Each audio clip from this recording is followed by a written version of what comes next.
Bom, vamos falar agora sobre diabetes mellitus gestacional. Então, esse tipo de diabetes, o nome já sugere, né, já diz, ele acontece quando a mulher está grávida, né? Então, se a mulher já tem diabetes antes, e aí ela fica grávida, a gente não diz que ela tem diabetes mellitus gestacional. Diabetes mellitus gestacional, obrigatoriamente, é quando a mulher desenvolve uma descompensação glicêmica, uma hiperglicemia durante o período de gestação, tá? Obrigatoriamente. E aí o que acontece, gente? Durante a gestação, você tem a liberação, né? As mulheres liberam hormônios que dificultam muito a ação da insulina, quer dizer, que produzem uma coisa que a gente chama de resistência à insulina. E por que o corpo faz isso, né? Para que serve isso? Qual é o sentido disso? Se a gente pensar em termos evolutivos faz sentido. Por quê? Porque quando a mulher está lá com o bebezinho, né, o feto em desenvolvimento no seu útero, crescendo, ele precisa de fonte de energia para que ele tenha um crescimento, né, das células, dos tecidos, dos órgãos, quer dizer, o desenvolvimento do corpo. E aí o corpo da mãe materno, ele vai produzir substâncias que vão deixar o corpo materno mais resistente ao uso, ao gasto dessa fonte energética, para essa fonte ser mais direcionada ao feto, para ele se desenvolver mais. Então tem sentido, né?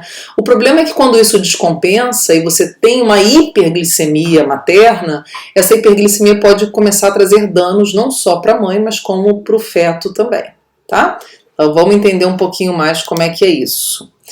Então é o seguinte, gente, 2 a 5% das gestantes desenvolvem diabetes mellitus gestacional, tá? É um número que só cresce, né, para variar.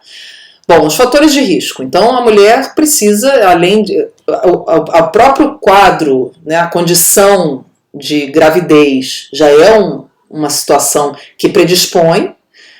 Você tem que ter também fatores de risco que a mulher já traz com ela, né, que já faz parte dela. Então, um é o histórico familiar, quer dizer, o componente genético. Tem histórico, tem parente com diabetes? Esse é um fator importante, né? Então, ela pode ter também mais risco de desenvolver. Tem mais de 25 anos de idade, então se a mulher acima de 25 anos, ela tem maior risco de desenvolver diabetes mellitus gestacional. Né, com a idade a gente sabe que já existe um desgaste pancreático, já existe uma redução da reatividade dos tecidos à insulina, então isso também soma, né?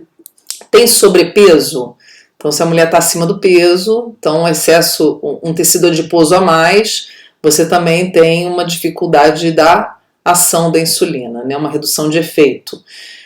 A deposição central de gordura, que a gente chama de obesidade central, né? Que é aquela deposição mais no centro da barriga, assim, que está muito associada ao depósito de gordura visceral, também dificulta. A gente vai ver isso na aula de síndrome metabólica, tá? Como é que a obesidade produz diabetes. Hipertensão arterial é um outro fator também. A mulher é hipertensa, então ela tem mais chance de desenvolver diabetes, porque na hipertensão você já tem desgaste dos vasos sanguíneos e isso pode auxiliar na própria distribuição da insulina, né? Síndrome dos ovários policísticos, também porque você tem a produção de hormônios que aumentam a resistência à insulina, quer dizer, diminuem a ação da insulina. Bom, gente, então vamos falar um pouquinho da fisiopatologia do diabetes mellitus gestacional. Primeira coisa, olha só, a gente tem que pensar que diabetes mellitus gestacional, o indivíduo, a mulher vai desenvolver hiperglicemia porque ela tem uma deficiência insulínica qualitativa, ou seja, ela tem insulina, o problema dela não é a quantidade da insulina, o problema dela vai ser a qualidade do efeito que essa insulina vai produzir no corpo, tá? Bom, e o principal vilão dessa história, ele não está sozinho, mas ele é o principal apontado, é o chamado hormônio lactogênico placentário, tá? Esse hormônio que vai fazer bagunça e vai aumentar a resistência à insulina. Então ele vai deixar os tecidos mais resistentes à ação da insulina, ou seja, a insulina vai fazer menos efeito, tá? Aqueles efeitos todos que a gente já falou, captação de glicose, estimulação da via glicolítica, né, lipogênese, enfim. E aí você vai ter esse aumento da resistência à insulina, claro, a insulina vai fazer menos efeito, você vai ter um aumento da glicemia. né? E aí esse aumento da glicemia vai fazer com que o pâncreas secrete mais insulina. Você vai ter um looping aí, né, positivo de aumento de secreção de insulina. E quanto mais insulina a gente tem, maior a resistência do tecido à insulina vai se desenvolvendo. Mais esse tecido vai ficando resistente à insulina. Gente, esse é um mecanismo, a gente vai falar, eu vou falar para vocês quais são as prováveis causas dessa resistência à insulina, por que o tecido ele fica mais resistente à ação desse hormônio. Mas uma das questões é o número de receptores. E a gente sabe que isso está muito associado com quantidade do ligante. Então, o nosso ligante aqui, que ativa o receptor, é a insulina. Muitas vezes, quando você tem uma quantidade muito grande de um ligante para um determinado receptor, o tecido, até por segurança, ele internaliza esse receptor. Processo que a gente chama de taquifilaxia. E aí a gente tem redução do número dos receptores. E aí, portanto, a insulina não vai ter como fazer o seu efeito, né? Se ela tiver menos receptor para se ligar, tá? Esse é um dos mecanismos envolvidos aí. A gente vai falar depois mais. Bom, quais são os valores de referência glicêmicos para gestante? Eles são diferentes daqueles que a gente viu para o indivíduo, para a mulher não gestante, né? E para todos os seres não gestantes. Bom, para a mulher ser considerada diabética gestacional, né, portadora do diabetes gestacional, ela precisa ter uma glicemia de jejum no início da gestação maior ou igual a 92. 92, 95, tá, gente? Esse valor muda, às vezes, de um laboratório para o outro. E em 24 a 28 semanas, normalmente é feito aquele TOTG, o teste oral de tolerância à glicose. E a glicemia após 1 hora, ela tem que dar maior ou igual a 180 para ela receber um diagnóstico positivo para diabetes gestacional.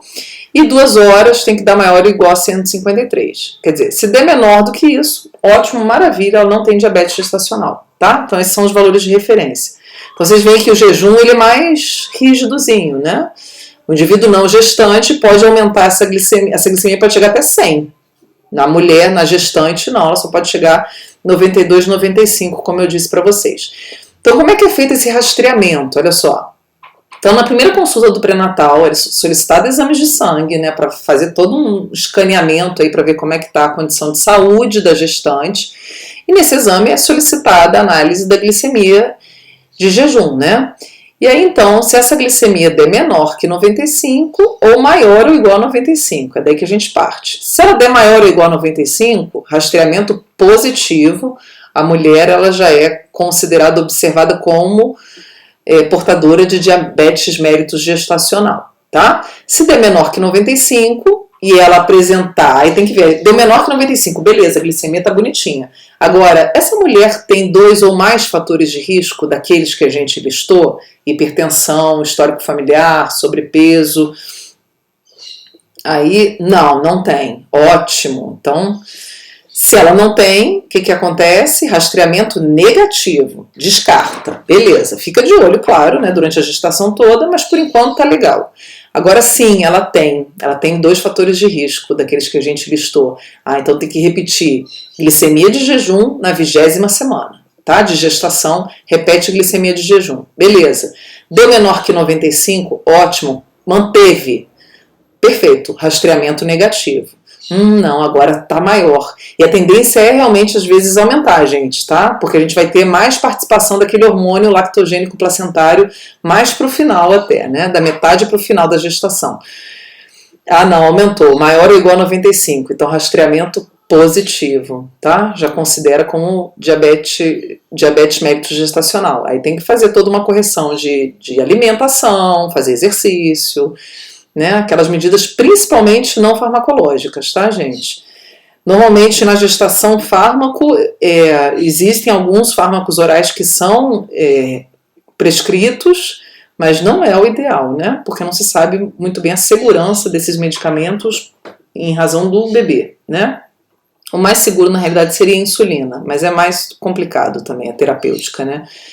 O esquema, a gente vai ver depois. Bom, quando o rastreamento dá positivo já na primeira consulta, né, a glicemia maior ou igual a 95, tem que ver, ficou entre 95 e 109, né?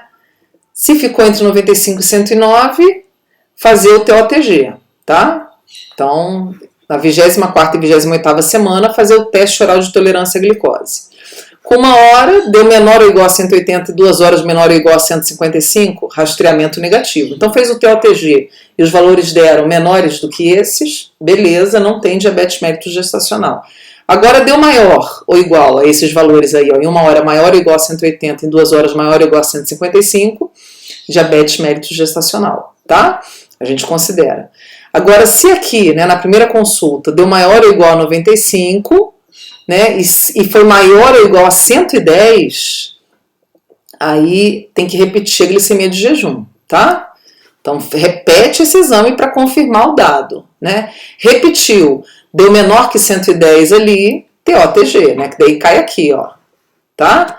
Agora, deu maior ou igual a 110, diabetes mellitus gestacional. Tá ok, gente? Então, aqui no maior ou igual a 95, tem que ver quanto que foi maior ou igual a 95. Se passou dos 110, repete. Se deu mais que 110, então confirma. Tudo para confirmar o diagnóstico, para poder fazer a condução terapêutica mais adequada, né? Para essa gestante. Bom, aqui para vocês verem uma curva glicêmica, então, de uma gestante, ó. Então, a gente tem aqui o basal 81, tá ótimo, né? Só que com 1 hora deu 207, ó. Deu bem alto, né? E com 2 horas 84, ó. Então aqui essa glicemia subiu muito, mas depois ela conseguiu corrigir. Então ela teve uma hipersecreção de insulina para corrigir esse 207, mas tem que ficar de olho porque houve um aumento muito expressivo nesse tempo de 1 hora. E aqui, ó, também um outro laudo, onde a gente fez só aquela curva simplificada, né? Foi feito, ó, glicemia de jejum 64 e 120 deu 159, ó, deu um pouquinho acima, tá vendo? O limite aqui para gestante é 153, né? Ou 155, então deu um pouquinho para cima. Então tem que ficar observando, isso aqui já mostra resistência, né? Entrou a glicose, você tem uma dificuldade de tirar essa glicose do sangue, né, gente? Que nem aqui, você teve um retardo na ação da insulina, ó, né? Mas que depois também resolveu e até baixou bastante, tá? Bom, então o que acontece? Né? O que acontece com o bebê de uma pessoa que tem, de uma mulher que tem diabetes mellitus gestacional, né? Você vai ter muita glicose indo pro bebezinho. E aí o que vai acontecer? Ele vai crescer muito. Então o bebê vai nascer bem grandão. Então normalmente, gente, existe uma classificação para peso de bebês que é de acordo com a idade gestacional, tá? Então a gente chama isso assim, ó, AIG, né, que é o adequado para a idade gestacional, PIG, PIG, que é pequeno para a idade gestacional, ou GIG, que a gente fala GIG, que é grande para a idade gestacional. Os bebês, então, aqui estão as semanas, né? Aqui o peso do bebê, ó. Então, o bebê que nasce lá a termo, né? Aqui pós-termo, já 44 semanas, né? Você vai ter um peso aqui, ó, acima de 4 quilos. Normalmente, você, mesmo a termo, você já considera grande para a idade gestacional. O que acontece, gente? Os bebês das mulheres que têm diabetes mellitus gestacional normalmente vão nascer acima do peso adequado, quer dizer, vão nascer GIG, tá? E aí, por conta dessa glicose em excesso que vai para o bebê, a mãe não está usando porque ela está com resistência insulínica, então sobra glicose para o bebê. E aí a gente tem a chamada macrosomia, ó. Então aqui 2 bebês, um que seria AIG, né, quer dizer, adequado para a idade gestacional em termos de peso, e aqui um GIG, ó, um bebezão bem grandão, né? E a gente pensa, nossa, que bebê lindo e tal, bem vermelhinho, rosinha, saudável e tudo. Mas não é bem assim, tá? Não é bom para o bebê. Então, um dos riscos que a gente vai ter é dele apresentar insuficiência respiratória, tá? Então, o aumento da insulina, o que vai acontecer? Como esse bebê está com uma quantidade enorme de glicose circulando no corpo dele, isso vai fazer com que o pâncreas do bebê, depois principalmente de nascer, produza muito mais insulina do que devia. E a insulina faz o quê? Ela diminui a produção de surfactante pulmonar, tá? Então isso pode produzir insuficiência respiratória. Além disso, a gente pode ter malformações associadas com esse excesso de glicose, né? Então cardíacas, do sistema nervoso central e do músculo esquelético, tá? Além disso, a gente pode ter um risco maior da hipoglicemia neonatal. Significa o quê? O bebê vai nascer, né? Então ele vai estar cheio de açúcar circulando no corpo dele, que é aquele da mãe, que estava com diabetes mellitus gestacional. E aí o pâncreas dele vai produzir uma enxurrada de insulina. O que essa insulina vai fazer? Ele não tem resistência à insulina. A insulina vai jogar essa glicemia lá para baixo. Então ele pode ter hipoglicemia. Isso é muito perigoso, né? Da criança até ter uma síncope, um desmaio, e isso produz essas alterações, principalmente no sistema nervoso central, tá? E aí tem que ser corrigido rapidamente. A icterícia neonatal também vai estar associada por conta da intervenção no fígado, que essa criança vai acabar tendo, né? O fígado vai estar com problemas e aí ela vai desenvolver um risco maior de aumento de bilirrubina circulante. E uma observação muito importante, gente, de 20 a 50% das gestantes que tiveram diabetes mellitus gestacional, quando o bebê sai, ela tem que voltar para os parâmetros glicêmicos, aqueles que a gente falou antes, né, que vale para todo mundo. E aí, se ela não volta, se ela mantém esse quadro de hiperglicemia, ela passa a ser agora não mais uma pessoa portadora de diabetes mellitus gestacional, porque ela não está mais gestante, mas sim portadora de diabetes mellitus tipo 2. E de 20 a 50% das gestantes que desenvolvem diabetes mellitus gestacional desenvolvem depois diabetes mellitus tipo 2, tá? Então, principalmente se for, quanto maior a idade, né, da gestante, maior esse risco, né, fica associado. Ok, gente? Então, espero que vocês tenham gostado. E a gente segue aí, vamos falar agora mais depois de síndrome metabólica e diabetes mellitus tipo 2, tá bom? Então a gente se vê.